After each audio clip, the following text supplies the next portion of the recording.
Today's episode is brought to you by the folks over at SeatGeek, the best and easiest to use ticket platform out there. They take the confusion out of buying tickets using a 0 to 10 scoring system and a green is good, red is bad color rating system so you and your loved ones get the best deal possible. So whether it's going to see our beloved Redlegs at Great American Ballpark, the Bengals over at Paycor, FC Cincinnati, one of the area college teams, or pretty much anything in between, use promo code Riverfront at checkout and receive $20 off your first order. Click the link in the show notes to download the app and get started. That's Riverfront, one word, for $20 off.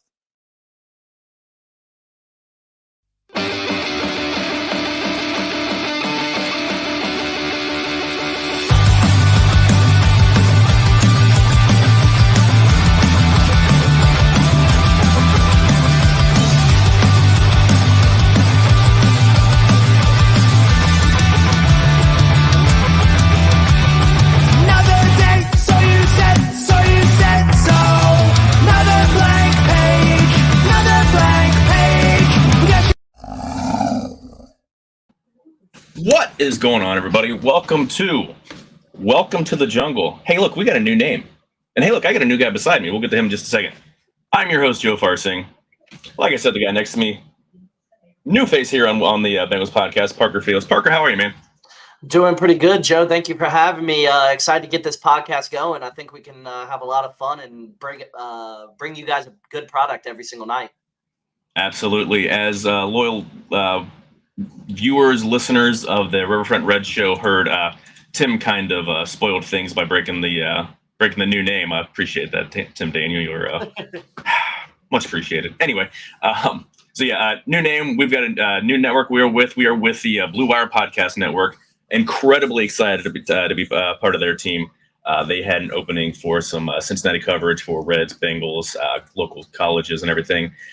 What that means for us is possible collaborations with other AFC North podcasts. Game week will be so looking forward to it. I think it's going to be really cool. Nothing but good stuff from us. Obviously, if you guys are seeing us or viewing us, we haven't changed our locations and everything. Still on YouTube, still in all your Spotify feeds. Name change shouldn't have changed anything. So if it did, well, then you're not hearing us and it doesn't matter anyway. Hey.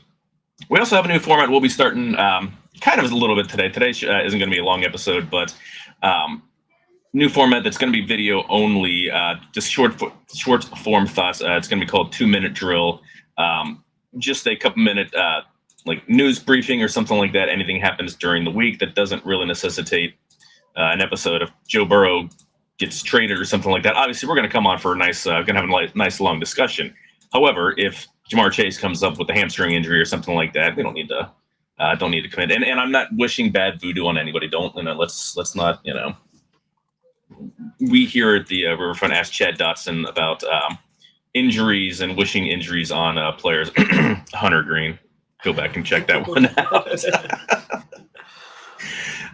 If you guys are watching us on YouTube, again, like, subscribe, all that fun stuff. RiverfrontCincy.com is where to find us. Parker, we're going to give a quick bio of yourself for those that don't know you from our NBA Friday show or you from your own show.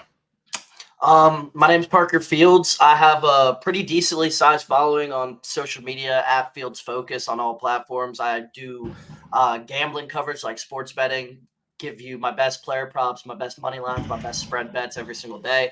So that's really what I do. But I start off, first of all, I'm a journalism student in college right now in Northern Kentucky. I'm about to get my degree in the winter. So I'm about to graduate from college here after this next semester. And I did a couple internships with Tim right after I finished. I played a year of college basketball at Thomas More University, which is local, played there for a year. And then reached out. My dad actually knew Tim. So my dad told Tim that I was interested in getting into like sports coverage and stuff. Started doing, was on the NKU beat with Tim. Was doing the NKU coverage for him over when it was the 48 Minutes Network before the Riverfront. And avid Bengals fan. Love talk about the Bengals. Love Cincinnati sports, obviously. And I think you guys will find me pretty informative. I think I know what I'm talking about. I like to think that at least. I hope so. I mean, I've watched you on the NBA Friday and on your own show, and I would have had you on here if you had nothing important to say. So, but to make a long story short about you graduating this, coming up here after next semester, I'm probably twice your age, and that's not cool at all. We'll call it bullshit, but Tim talks about that because what's it called? I remember, so I first met Tim and was doing stuff for him when I was 18. Now I'm almost 22, but it's just funny because Tim was like texting me on my 21st. He was like, "We can finally have a beer together when we go to games." I was like, exactly. I'm finally old enough. Yeah, I'll be turning 44 this summer, so yeah, I'm twice your age. That's not cool. But what that means for you, our loyal viewer, listener, reader, if you're watching with subtitles on and not actually listen to us on YouTube, with his knowledge and we'll say expertise on the Sports Betting Network, also adds a nice little element that we're going to add to our weekly coverage during in season. Obviously, we're always going to do our bet futures on Bengals over under wins and stuff like that, but it's going to be more integrated in our week to week coverage as well. So what's that we talk about free agency? It's been a little while since we've been on here. We were live when the free agency started. Nothing really happened. As you expect, a flurry of moves. A couple years ago, the Bengals signed Kappa and Ted Karras within by 12:01. They had 2 signings, and everyone was off. I think we were on for almost an hour and a half, and there were maybe 10 signings in the entire league, and it took a little bit longer for things to get going. But most everyone signed. There's still some guys like Tyler Boyd that are out there trying to find a deal that are going to wait until after the draft and camp starts and all that fun stuff. But we will get into what the Bengals have done here. So first thing, Bengals did have some re-signings: Travion Williams, Drew Sample, Tanner Hudson, Trenton Irwin. Any thoughts on any of those 4 guys that are back? Obviously, Travion Williams is backup running back, special teamer. Drew Sample, Tanner Hudson are, those tight end 1 and 2, 2 and 1, whichever way you want to look at them. And Trenton Irwin is a quality depth wide receiver piece. What are your thoughts on bringing those guys back? The Tanner Hudson piece, I actually really like that re-signing a lot. I mean, he came on the end of the year, and when Jake Browning was playing quarterback, was the number 2 weapon, maybe number 3 weapon, outside of Chase and Higgins. But one of them seemed to be out pretty much every game during that. It was like he put up 352 yards on the season, and most of that production came the last 7 games of the season or so. He was having some good games. He was a really solid depth tight end. I definitely think he could be a very good, depth tight end here moving forward. And then Drew Sample, obviously, really good run blocker. Not the best receiving tight end, of course, but you need a really good run blocking tight end to help, open up holes in that run game and everything like that. Travion Williams, what's he projected to be? The 4th running back on the roster currently? Right now he's number 3 because Chris Evans is. Bengals have completely forgotten about Chris Evans. That's another weird situation that I don't know much, the insides and outs about, but he's probably running back 3, but it's assumed and presumed that they're going to bring somebody else in the draft. But yeah, because I was thinking of Chris Evans and stuff. Yeah, Travion Williams, not a horrible depth running back. Obviously, he's a decent special teamer, so nothing crazy of a move there. And then Trenton Irwin, that's a really solid move. He's shown to be able to step up when players are injured in the past. He's had big games. He's caught touchdowns for us in important spots. So definitely a good, receiver 4 or 5 there. Definitely don't mind the Trenton Irwin bringing him back. Okay, yeah, the Bengals brought back Travion Williams just because he's the special teams ace. He's on most coverage and return teams. He's not going to get the ball a whole lot, but he's just a guy who knows a role, knows what he's doing. We'll see where he, we'll see who they bring in the draft. If it's someone who's going to be more sharing carries from Zach Moss and wow, totally spaced on Chase Brown. Sorry about that, Chase Brown. You're fantastic. Should have gotten the ball a hell of a lot more than you did. But Travion Williams is a guy that this good guy to have around. So Drew Sample, another guy that they finally, I think people have finally forgotten where he was drafted at. He was drafted for traits that just never panned out, but he's an incredibly useful tight end. He's probably a better blocker than almost any other tight end in the league. I'd love that they used him kind of as an H-back role.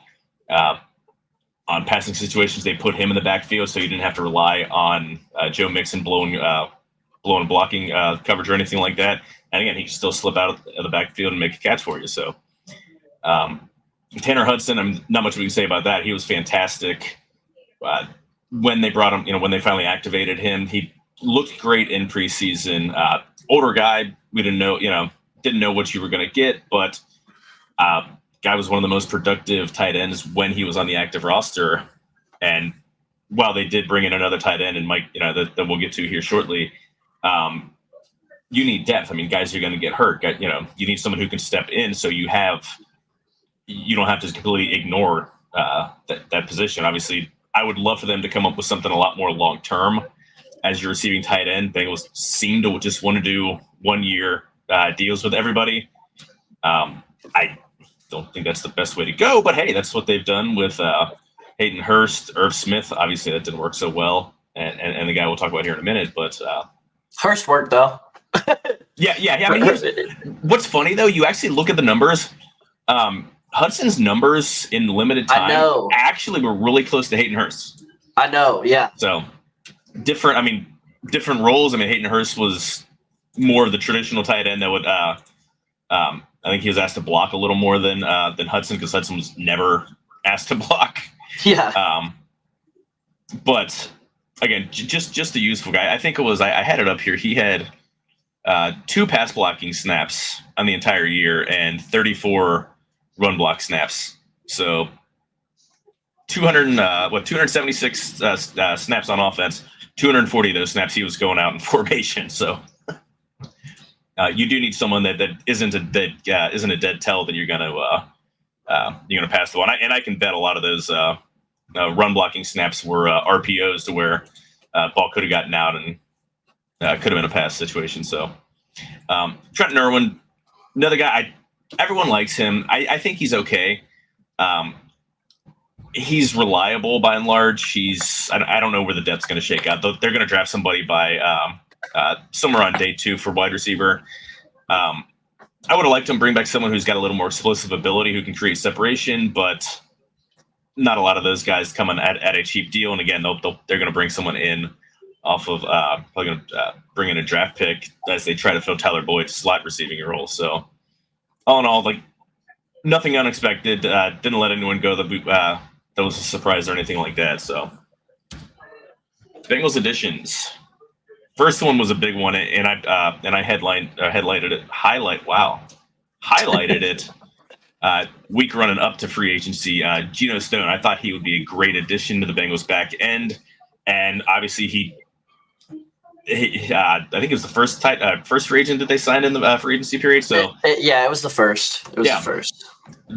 All they did was talk about his intelligence, and they talk about the interception that he had on Joe Burrow in week 2, where he absolutely just baited him into the throw. He had 7 interceptions last year. You're taking from a rival from the Ravens, so that always helps you strengthen your team at the expense of another team. So good pick there. What are your thoughts on Geno Stone? I mean, talk about also the fact such a team-friendly deal. 2 years, $15 million for a player like that. That's an absolute steal. Like you said, you're also taking from your biggest competition right now in that division, to win that division every year. This is the team that you're going to have to beat, is the Ravens. You're going to have to be better than the Ravens.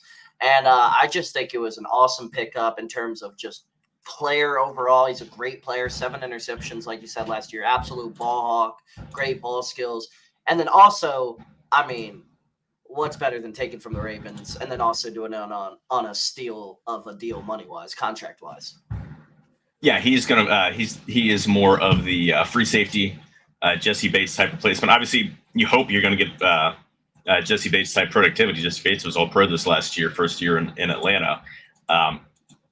I'd be happy with just reliable and no communication breakdowns like we had time and time again last year. So, second signing they had in the free agent period, Zach Moss. What are your thoughts on Zach Moss? Zach Moss has shown the ability so far in his young career to be, a pretty solid running back. He's nothing special. He's not going to be a top 10 back in the league, but he's going to be able to take some of those carries from Chase Brown. I'm curious from your opinion, what do you expect the split to be carries? I think it really depends. It depends on what. Because Zach Moss had an awesome year last year for the Colts, actually. He did really, really well, especially when he was filling in for Jonathan Taylor when Taylor was out of the lineup. That's what I'm talking about. He was putting up some huge numbers for a little while there. I guess it's two different questions on what I think is going to happen and what I would like to see. I would like for them to bring in a rookie and do a 40-40-20 split with Zach Moss, Chase Brown, and rookie X. Chase Brown showed that top end speed that the Bengals just haven't had at that position in years. He had the top was 2 or 3 the fastest speed. Yeah, I know it was one of the fastest speeds of the year. Yeah, I think 2 right behind Devin. I can never pronounce his name right. H-A-N, like the H-A-N, yeah. That was the guy I loved in the run up to the draft too. But yeah, I'm one of the fast straight line speeds. Moss isn't the receiver that Mixon was and that Chase Brown is, but I think it's a really good pickup. I would love to see him again. Love to see him do 40-40-20. I don't know. They have leaned so heavily on one bell cow, and to their detriment, Joe Mixon just wasn't good enough to be that guy to give the ball to 20 some odd times a game, and they kept doing it. Now they talked about trying to go more towards committee, which is obviously why they let Mixon go and brought in Moss, but I don't know. I maybe Moss 40% to Brown and 10% to a rookie might be more what they'll do, but maybe they'll just ride with a hot hand and see, just keep whoever's running hot on a game by game basis, which I'm fine with too. Yeah, I'm fine with that as well. And like you talked about, it's kind of hard to see the Bengals using 3 running backs. I'm gonna be honest, just because based off what we've seen in the past, it's been pretty much Mixon 95 to 5% for the last 7 years. Mixon's rookie and second year there was a little Gio Bernard in there, but outside of that, it's really just been Mixon 20 plus times a game, maybe 2 carries to somebody else every other game. And it's definitely going to be interesting to see. They used Chase Brown at the end of the year, but he wasn't used much at all the first half of the season. When Burrow was actually in there, he really wasn't used much at all. So it's going to be interesting to see a full season of Chase Brown. And Zach Moss, still a pretty young running back too, 26 years old. So he's still got some juice in those legs for sure. Yeah, and you wonder what would have happened to Chase Brown if he hadn't hurt his hamstring. There was the talk leading up to that week that he was going to be featured more and more into the offense, and then he pulls his hamstring and was out for, 4 games or so. I don't think it would have been a wide split between the two, but I think he would have gotten – it would have looked more like the last handful of games did, where, Mixon's still going to get 60, 70, 80% of the carries and just feature Chase Brown in a series here or there, but it'll be more of a split than what they've done in a long time, but I can't pretend to guess on what it's actually going to be. So, yeah, I'm definitely excited to see Chase Brown in the receiving game this year too, because like you said, Moss isn't much of a receiving back, so Chase Brown will likely have most of those third down snaps and stuff like that. Yeah, Zach Moss was out of 56 running backs that had enough snaps to qualify at PFF.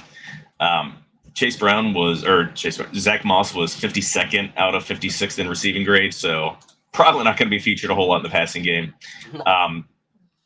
With his stocky build, you'd hope that he'd be a decent pass blocker, but we shall see. Again, all this stuff will work its way out, and we'll see what the Bengals end up doing. So, next pickup Bengals made, which is one that I really like, that I think is going to offset the loss of Tyler Boyd, at least initially, till rookie or whomever settles in as the slot receiver. Mike Gesicki, huge target at tight end, absolute monster catch radius, 6'6", 245. He's not a blocking tight end at all. If he's on the field, he's going to be out in pass patterns. Not a lot of yak, but he's going to make the catch. He has incredibly strong hands. I think he's your slot receiver starting the season. I would love to see the Bengals use more 12 personnel instead of the 11 personnel and have 2 tight ends, 2 wideouts, and especially with the way that their roster is changing just because of free agency and things like that. I think it might fit this team really well.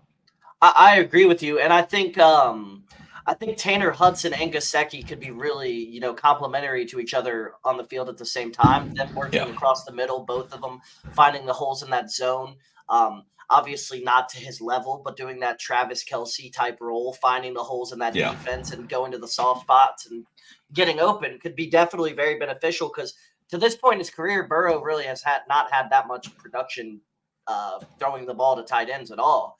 Truthfully, they were better throwing the ball to tight ends once Burrow was out. That was also likely Jake Browning's looking for more of the check down, quick hitters. Throws And like the that. defense, obviously, the defense leaving, just totally They're in a playing the shell softer and keeping, coverage, throwing three guys on Exactly. Chase because obviously Chase is the guy that's going to get he's going to get the looks 75% of snaps. He's going to get the first look. So Exactly. The thing about Gesicki too, though, is yes, he's coming off by far the worst year of his career last year, at least since his rookie year, coming off the worst year of his career. But he's had some really good years. It's not like he's super old. He's 28. I don't think it was really he got worse. I just think it was the Patriots scheme as a whole is why he didn't have a very good year. And they had Hunter Who was- Henry, too. who It was was throwing weird him the fit. ball? Exactly. And they had a weird dynamic of two, like, not top 5 tight ends, but like 2 really solid tight ends, and Hunter Henry and him just like splitting time. It was just a weird scheme as a whole. So I don't think that was much of him just not being a good player anymore. Yeah, I think he still has use. How many games are you going to get from him? I mean, he's had the injury bug a little bit here and there. And how are they going to use him? Again, he's another tight end like Tanner Hudson that doesn't block often, isn't asked to block often. So if you see both of those guys on the field at the same time, I mean, that's screaming pass pattern defense is going to bring in their nickel defense, even with 2 tight ends.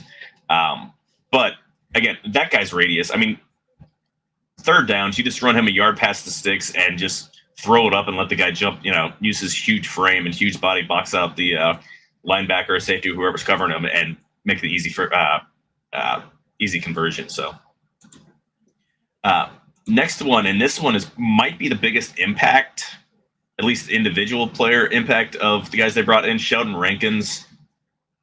I think this is a great move to get actual interior pass rush. We all like BJ Hill, right? I mean, he's just an incredibly affable guy.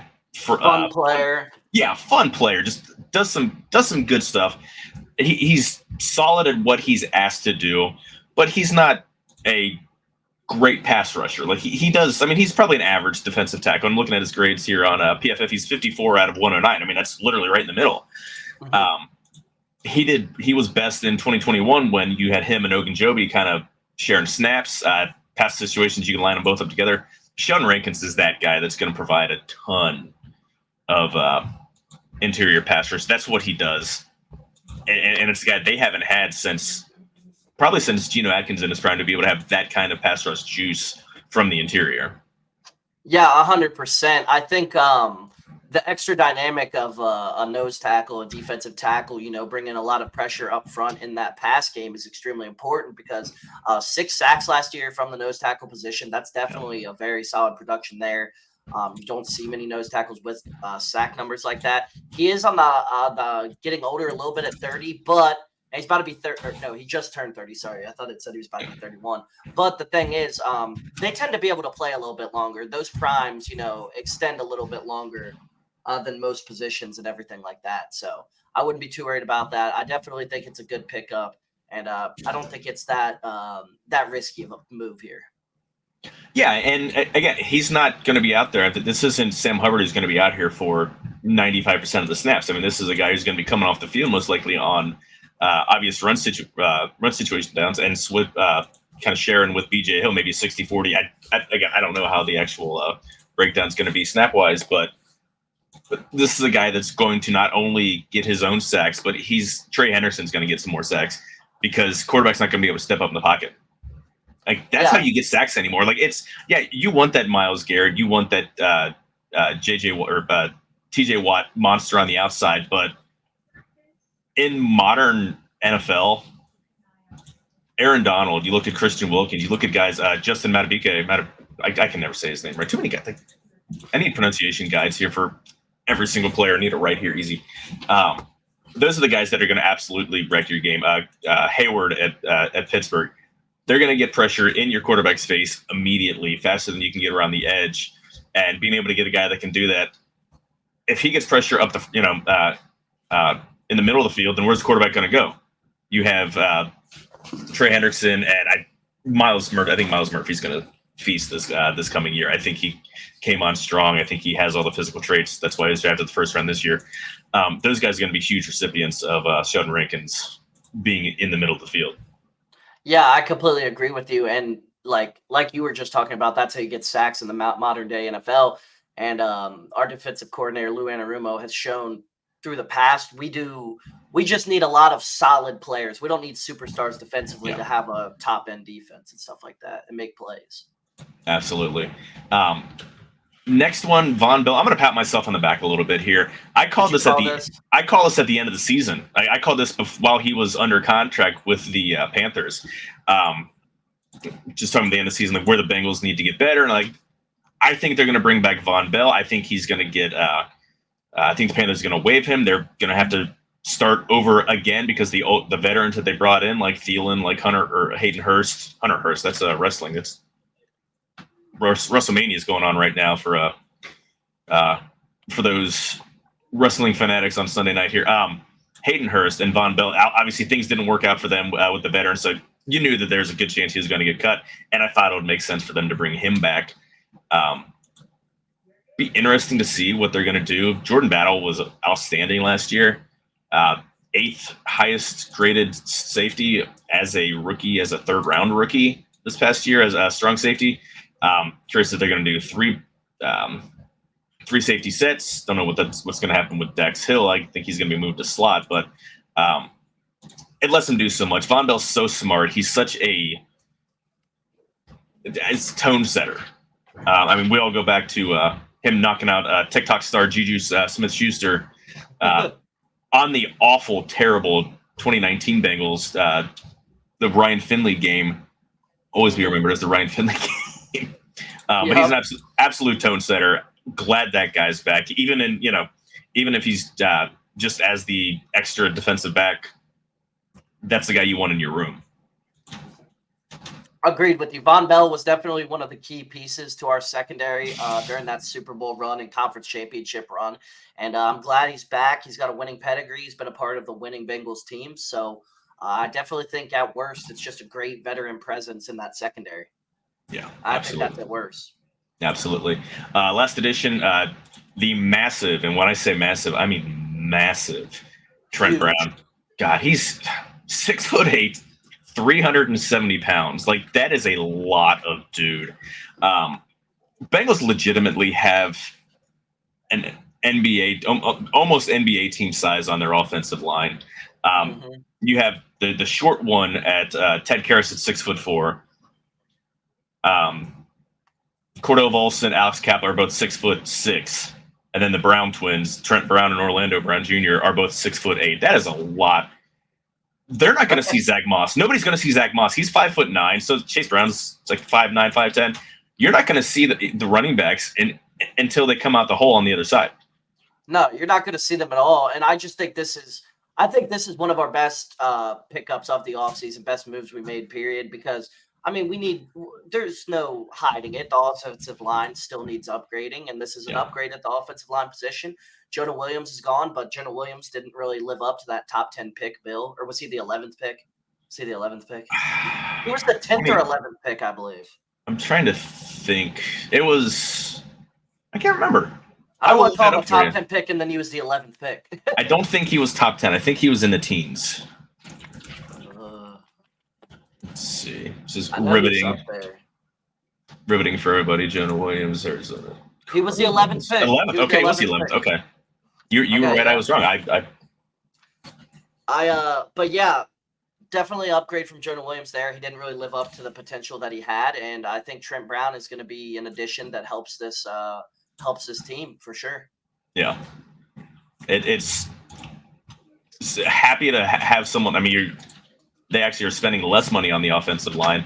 The deal that they got him at, and again, there's an issue. I don't really know what happened with him in New England. I mean, his numbers on PFF loved him. He was 11th rated tackle out of 81 graded. Yeah, I saw that. But there was an issue. Always someone of that size. There's always an issue of motivation. You want to make sure they keep their weight under a certain level because you get a few pounds more. I mean, you're talking about injury issues and knee issues and stuff like that. Someone who's just that damn big, body's not meant to carry that. But if you're getting him at, we'll say, average Trent Brown, like what to expect, then you're getting a top 15 tackle, top 15 right tackle in the NFL, and I'm cool with that. I still expect the Bengals to address that position possibly round one, most definitely by the end of day two. But at least for the 2024 season, they've got a legit starter at right tackle, health willing. So 100%. And at both of your tackles position, you got legit good players, and that's definitely going to be helpful with our offensive line building that moving forward. Yeah. So subtractions. This was a shock to some people, not to me, and I don't understand why.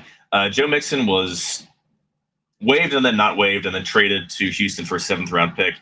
The bigger shocker to me was they extended him for big money. What, Houston? Yeah. Yeah, that's weird. The running back market for after years and years of just absolutely disintegrating and guys getting nothing. I mean, the Bengals paid Mixon when most teams weren't paying running backs when they extended him. You're talking about the first time? Yeah, well, when he's when was the Bengals, yeah. 2020 was 2020 was when they extended him, and I mean even then running backs weren't getting extended except for a handful of other handful of the elite guys like McCaffrey. He was extended for $13 million guaranteed, $8.5 million annual salary. That's weird, man. Like, good on them, and I think he fits better into their run scheme, but he's a guy that doesn't break tackles. He's a guy that I don't know if he leans too far forward when he carries, but he doesn't have great what they call the contact balance. He'll take a hit, he'll fall forward. I mean, he's a big guy. I mean, he's 6'1", 230, somewhere around there, but that's a lot of money for somebody who is a solid but not great running back. Yeah, 100%. And if you look at the market, though, a lot of guys did get paid this offseason. It seemed like they kind of flipped on the running back market, like what the trends have been recently, and they went back to paying running backs this offseason. So it was a surprise when he got paid. But then if you look at the grand scheme of things, it wasn't a surprise. Like if you see what other people got paid as well, Joe. Yeah. Because like there was a lot of guys that got fat contracts this offseason. Yeah, it wasn't huge money compared to Austin Eckler still got like $7 million a year, which is Austin Eckler was horrible last year. It looked like he was the slowest back in the league damn near.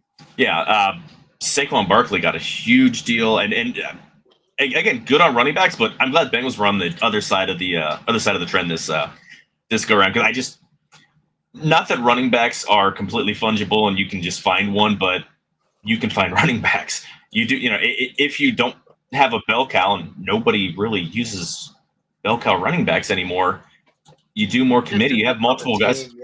Yeah, you have multiple guys that can do multiple things. Again, Joe Mixon was a terrible pass blocker, but he was on the field so much. Yeah. I was going to ask you, like, how many bell cows are even in the NFL now? Like McCaffrey, Saquon likely will be a bell cow for the Eagles. Maybe, but they still have they have a lot of guys on the roster still. Yeah, they still have Kenneth Gainwell, right? Yeah. Who? Boston Scott probably still on the roster. Honestly, they were like the Ravens, where there was like so many running backs that come in and out of that, because obviously guys get hurt and they replace and everything like that, but they would just keep running year after year. They'd have a new running back and just kind of cycle through guys, and it's weird. I'm trying to pull up the roster real quick to see who else is on there. I guess Kenneth Gainwell was the only other name running back left, so I guess Saquon Barkley is going to get a large majority, but it's the guy that's 27 years old. I mean, those wheels come off, man. When you turn 27 is the year. That is the year when your running back starts to break down.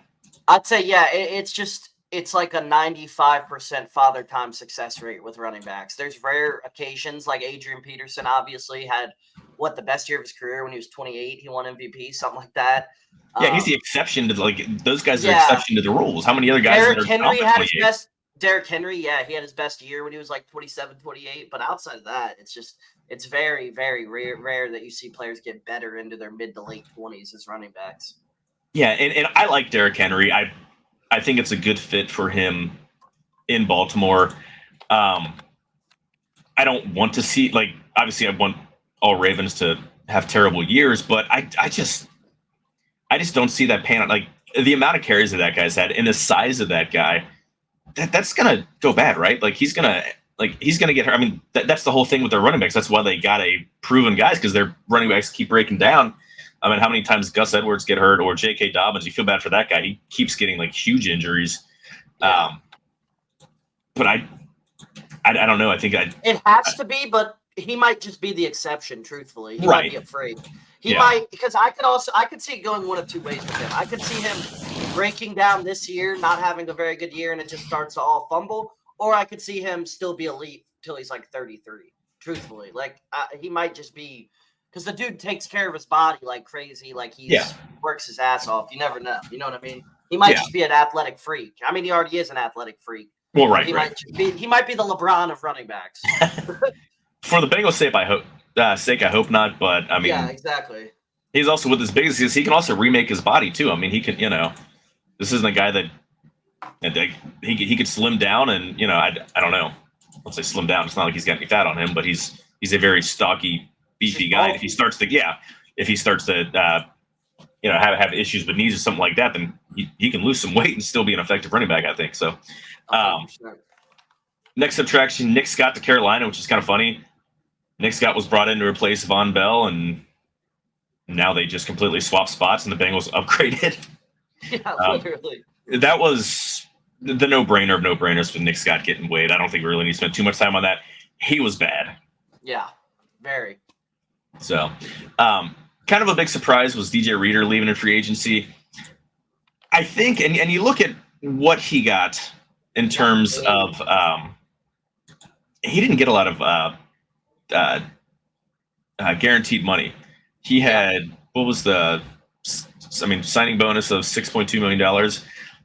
It's nobody is sure on his health. Obviously, he's coming in. He had the lower leg injury, and I think if there was more certainty, the Bengals would have kept him. But they didn't want to spend a lot of money and pretty much, hits their wagon to someone that they're not sure where he's going to be at the start of the season. And I get it. It's a huge loss. If you're losing a healthy DJ Reader, that's a gigantic loss. The Bengals' rush defense was terrible with him, and it was abysmal without him. They're going to have to completely change their scheme because there's no DJ Reader comp, even in the draft. I mean, T'Vondre Sweat, besides getting DWI this weekend, which if you're eligible for the draft, don't do anything dumb. Like in between the end of the college football season and before the draft, don't do anything dumb. He just got dinged for a DWI, but that might be the closest guy to a DJ Reader eventual replacement, but you can't count on that guy. I'd be happy if the Bengals picked him, but you're still taking a huge step down from DJ Reader. But good for the Lions. I mean, hopefully he works out for them. I mean, I like that team, and it's a great fit if he's healthy, but man. 100%. I'm with you, Joe. I think it's a good pickup for the Lions, and I'm not in the majority here of Bengals fans that are like super upset about this move because, like you said, his health has been a major concern, and he's gonna be entering his age 30 season, so he's not getting any younger here. He's entering that older stage of his career, so I wouldn't have wanted them to pay huge bucks for him anyway. So I'm okay with this. Yeah, it's again, if he was going into the offseason healthy, if he didn't have the season-ending surgery, then this would be like, what are you doing? This is a no-brainer. Keep this guy around. This, you think he'd still be able to put to give you a lot of productive snaps into his 30s because you just limit his you kind of put him on a pitch count and obvious running downs. You put him out there, but you don't know that you're getting healthy DJ Reader. This is a guy who's had 2 major quad injuries in 4 years, and that's a lot of human being to have to rehab and carry that on completely rehab things. So I wish you good luck. Last major subtraction, Jonah Williams to the Arizona Cardinals. Again, I mean, I think he got shit on a little too much. I think it was his draft position is what happened. Yeah, that's exactly. It was the Drew Sample thing. He was a passable, solid left tackle. He did a fine job at right tackle. Obviously, he wasn't going to make any Pro Bowls. Didn't deserve to make Pro Bowls. But I mean, for a while he was the strong link on the offensive line. So it's Arizona got a solid right tackle and Bengals got a better right tackle. We've talked about that in several different spots where the Bengals let somebody go and spent a lot less money and got an improved position, or getting improved play, or presumably getting improved play at that position. Agreed. And I think you improved here. I think the draft stock was a big reason why everybody acted like he was absolutely horrible. He wasn't horrible, but he was upgradable. He was upgradable for sure. And we got a better tackle here, and I think we made a good move that's going to help us in the long run. Yeah, absolutely. Especially maybe not the long run this season, and then we're going to upgrade it, and then we're going to upgrade the position for the long run with a different move. Is what I was trying to say.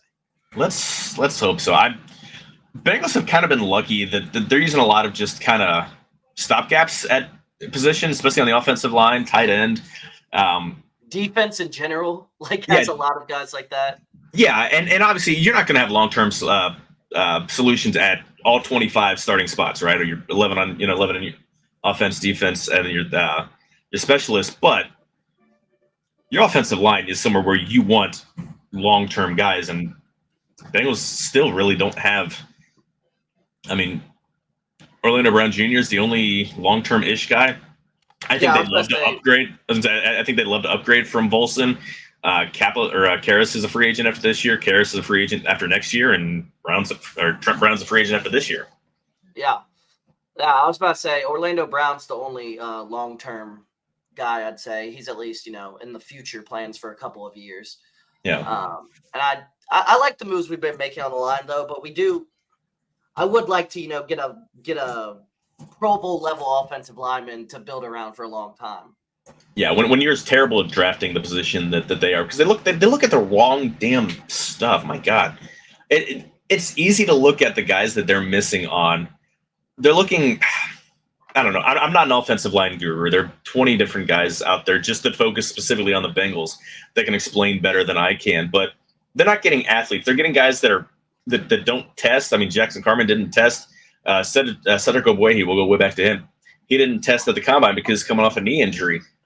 If you can't test their physical traits, if you can't, test shuttle drills and quickness drills and strength drills, then quit wasting premium draft, right? Whatever. Yeah. Do better drafting, Duke. 100%. We need to get better at drafting the offensive line, or we need to just only use free agency for offensive linemen. If we just can't draft the position, quit trying. Yeah, I mean, wasting picks on them. Yeah, if you can't draft and develop, then But then you're spending a shitload of money there, and that's the thing. They had their offensive line was one of the 5 or some of the top 5 or 7 highest paid offensive lines in the NFL, and that's not a top 5. Yeah, that's not a top 5, not a top 10 unit. That's a bottom 10-ish unit. So was the worst. Yeah, exactly. It's gotten better. Yay! We're not number 32. We're still bad though. Yeah, not great. Free agency grade. I'm giving them a B+. I think you look at run offense. I believe they've improved run offense just by swapping out Mixon for Moss. Joe Mixon's a better running back than Zach Moss if you just stand one-on-one comparing the two. But if they're going to be doing a running back by committee and being able to use the strengths of all the entire room, I think that the run game is a lot better than what it was last year. I agree. I think overall it's a better move. It hurts me personally, Joe Mixon being gone, but it was time. I like Joe Mixon a lot as a player, but I mean, it was time. So I understand the move, and I do think we did get better overall. As on paper, at least. None of this is set in stone, obviously, because we got to see what the hell happens with the product on the field. But on paper, at least, I'd say, yeah, they got better. For sure. And then you have a better run blocking right tackle as well. 100%. Yeah. So that helps it out as well, too. Pass offense, I think that's improved. Obviously, you're assuming health with Joe Burrow in any of these grades. Assuming T's still there, too. Yeah. The expectation, T. Higgins is going to be here next year. Bengals don't trade. They do not want to, like what Duke said last year, he's not in the business of making other teams better. Should they trade him? That's an entirely that's an entirely different question, but they're not going to trade him. So pass offense, I think that's improved. Just you have a more explosive tight end and explosive, wrong word, but more reliable, like probably the best hands of any of the tight ends in the entire NFL. Again, you've got a better right tackle at pass blocking. I think that they're going to be able to be more varied because of the personnel they have now. They have an actual useful tight end room that they can run different formations and not absolutely give away what the play is by who they run out on the field. So I think the pass offense is looking better in 2024 than 2023. What do you think? Yeah, I think the pass offense is going to be better just based off the simple additions, especially the tight end room definitely got better. So I think that's going to 100% be an improvement because Irvin just wasn't a good fit. It didn't really work out. And I think we got better at that tight end position specifically. I think we bolstered our offensive line a little bit, got a little better in the pass blocking game as well. I think another year of this unit playing together as well will probably help. Yeah. I think last year was honestly one of the worst versions of Orlando Brown Jr. you'll see too. I feel like he'll get back to that Pro Bowl level this year as well. I hope so. There's the concern. I mean, right now there is no slot receiver on the roster. Charlie Jones, I think they drafted him with an eye towards this year. He didn't show much in the passing game last year. He just doesn't have the size. He has good speed, but he's so there's a question there. I mean, Gesicki's going to be getting some slot receivers snaps, but I don't know if they're going to bring someone in outside, from outside the organization, or draft somebody. But they will have somebody, technically as a wide receiver too, that's not on the roster as of today. So there's that little caveat. The thing with Jones too, he's a little older too. He's going to be 26 early in the season in his second year, which is crazy. They have a thing of drafting. Yeah, they have a thing of drafting old guys. Cordell Volson was an old pick, and getting an old, again, that goes back to their piss poor drafting on the offensive line. You're getting an old projection on the offensive line that played at a small school. Like, how much growth do you think that guy's going to actually get? But that's, I've had this argument multiple times. But yeah, I mean, Charlie Jones returning punts, absolutely. As a depth guy, you get 5 guys are hurt, run Charlie Jones out there, cool. I'm fine with that. So, run defense was bad last year, and as of now, it hasn't gotten better. I guess it might be a little better than it was at the end of the year when DJ Reader was out, but if you're counting the season as a whole, DJ Reader was there for 3/4 of it. This is a worse run defense team. Obviously, they want to, they don't want to be a sieve, but I think they're okay with having porous run defense if they're better on the back end on pass defense. It's giving up explosive plays. I think they'll be better just because I think the linebackers will play better because they'll have safeties they can trust. And then obviously better play from the safeties. So I think by that aspect, the run defense won't be as bad, giving up the 30, 40-yard runs. But it's still going to get pushed around a lot at the line of scrimmage. Yeah, I agree with you on that. I think the run defense definitely got a little bit worse, but I don't think it was that drastic to where we need to panic and stuff like that. I don't think it got that much worse. Yeah, I mean, there's a reason that they didn't go out and pay a ton of money towards a run-stopping defense. If they were that concerned, they would have paid DJ Reader. Pass defense is absolutely 100% improved. They brought in 2 safeties, and they had a useful safety to begin with in Jordan Battle. So just that back end is going to be so much better. Sheldon Rakins for the pass rush. You're going to have another year of Myles Murphy again. I'm super high on Myles Murphy. I don't know where you are. The question was with Myles Murphy wasn't his ability. This is a guy that you knew was going to be had to get weaned in to the defensive rotation and wasn't going to be a huge impact from day one as the season went on. So you can question whether they should have made that pick. I have no problem with the pick and with the player that they got, the production they got from where they got him.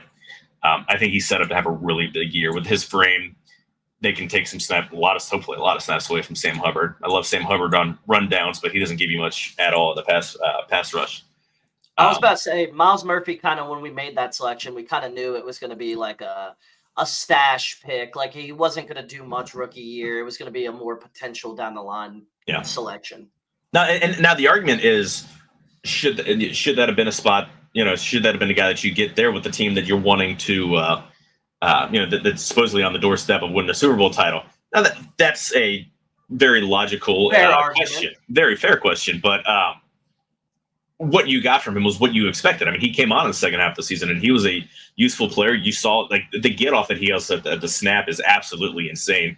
He's in the tackle's face. I mean, just split second after the ball snapped. So he's got that. He's got a lot of strength. So I think he's going to have a really solid year. I agree with you on that. And again, I think the Bengals. I would not be surprised. I'll be mildly surprised, but not shocked if the Bengals drafted cornerback. Even in the first round, I don't know what the draft board is going to look like, but I think that they want to upgrade from just to have more guys there. I mean, DJ Turner looked really good, and then he looked really, really tired and worn out at the end of the year. Cam Taylor-Britt's a legit starter, but with Cheeto out, they don't have a legit third starting caliber cornerback. And Mike Hilton is his own unicorn.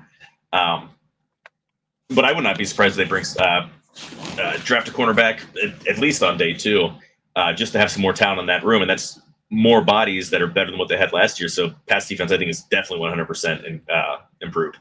Agreed with you. And is this the year, the last year of the contract for Mike Hilton? It has to be, right? He's a free agent after this year. Now the question is, are they going to transition Dax Hill into that spot? I mean, he's got the ability.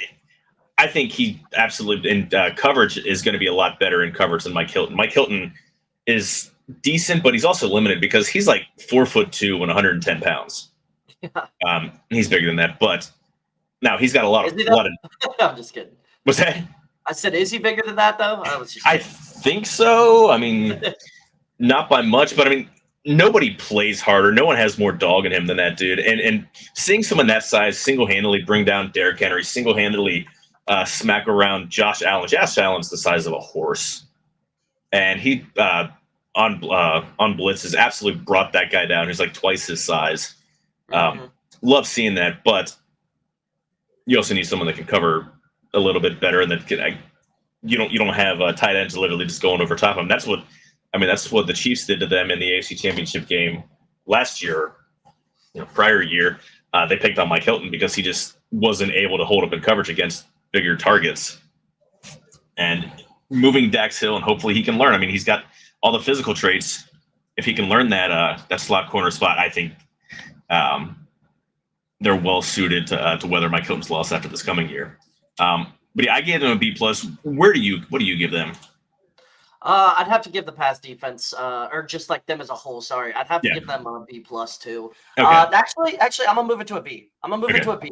I like yours, but I'm gonna move it to a B because I think that I can't give them a B+ or anything higher than that, just because there wasn't like one splash move. It was a lot of just boring plug and play moves, stuff like that. But I think they made the right moves. I think they made good decisions, and I think kind of set themselves up for maybe next off season, make a few more splash moves, stuff like that.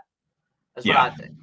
Yeah, and they're in good shape with the and like we said, we were talking about before we went on air. If you have Joe Burrow, you're gonna have a shot if he's healthy. Yeah. So you don't need to make those crazy moves. You just need to put yourself in a position that you have a competitive team on the field and a team that can win it all. Absolutely. What's kept them from an A is there's still some remaining needs. Nose tackle, again, they didn't replace DJ Reader at all because Sheldon Rankins doesn't play that position. There's a thought that maybe they're going to switch to a different style on the defensive line that relies less on. I mean, DJ Reader usually lines up right over top of the center and go into more traditional line. We've got the two defensive tackles kind of lined up outside the center, over towards the guards. That remains to be seen. I mean, there's OTAs and all that stuff, and figure out what they're going to do in draft. But they didn't bring in that run-stopping defensive lineman. Again, we highlighted they don't have a wide receiver 3 at this point. I think we all like Andre Iosivas, what he can do, but you're relying on, again, a guy who showed flashes but didn't have a ton of production last year, was a late-round pick, a little, not older, but out of small school, and showed he can play in the NFL, but is he a starter in the NFL right now? I don't think so. Sure about that. Yeah. So, and again, we just touched on this long-term solutions at right tackle, tight end. They're just going to keep going year to year those positions, I guess. Yeah, literally, just going to go year to year. I mean, How many straight years is this that we've just signed like a free agent tight end? Who was our tight end in 2021? I'm trying to think. Well, that was I'm not sure who the Super Bowl year. I think Drew Sample was supposed to be the starter. He got injured. CJ Uzama was the starter, but CJ Uzama is not. I forgot about Uzama. Uzama was he was drafted, though. Yeah, Bengals had him, and he was Joe Burrow can make anybody look like a good tight end. CJ Uzama, awesome guy, plays his absolute ass off. He's not been horrible since he left the Bengals. Yeah. Yeah, he said it had some injury issues, but he's not a quality tight end. I mean, he's a back of the room guy that was just starter because of everyone else was hurt and there's no one else left. And if Burrow can make that guy, a useful piece of the offense, it doesn't matter. We don't need to spend a lot of money or draft capital at that spot. Now, I think that's wrong. You need somebody so you can actually build and plan next year and the year after that what you're going to do with the offense. But why not? We're just going to keep filling in with Band-Aids. Literally, that seems like the strategy at this point. Yeah. Draft, I think, is wide open at this spot. I mean, we know they're going to get a right tackle or, a tackle at some point, possibly round one, at the very least at the end or on day 2.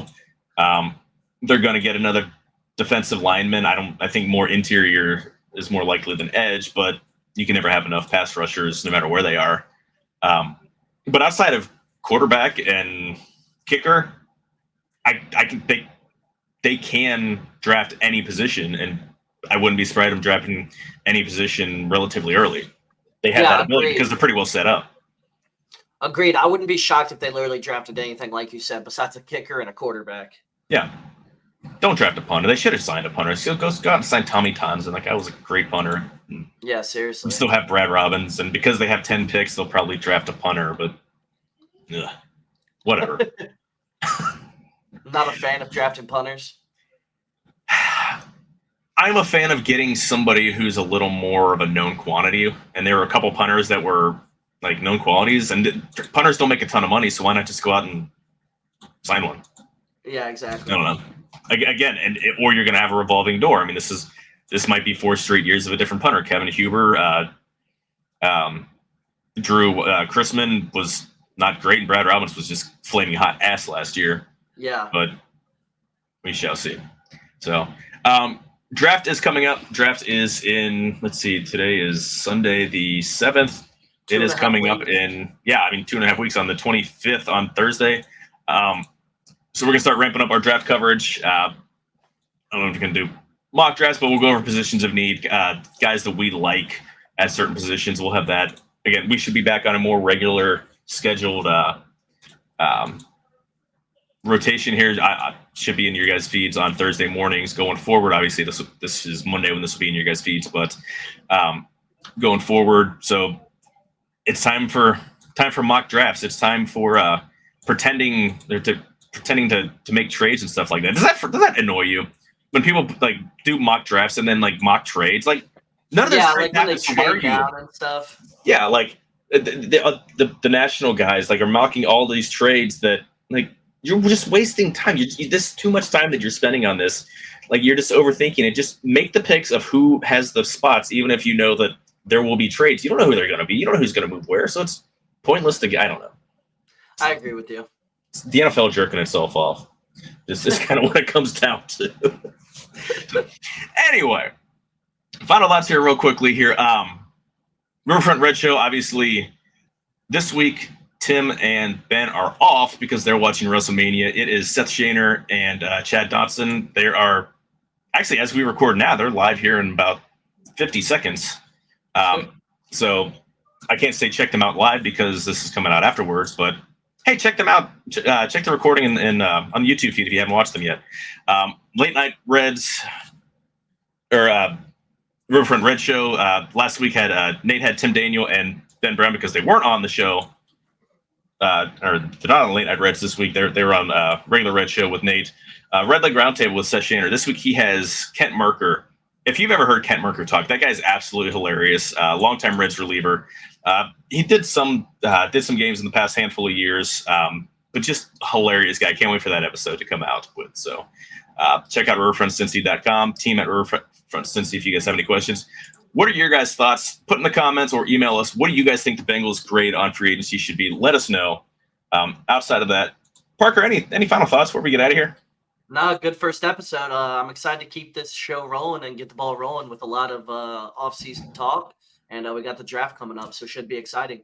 Yeah, I had a lot of fun. That's again, you have the ability, like your expertise is things that'll be awesome to add into our little corner here of Bengaldom. So looking forward to it. Outside of that, guys, have a good week. We'll see you all next time.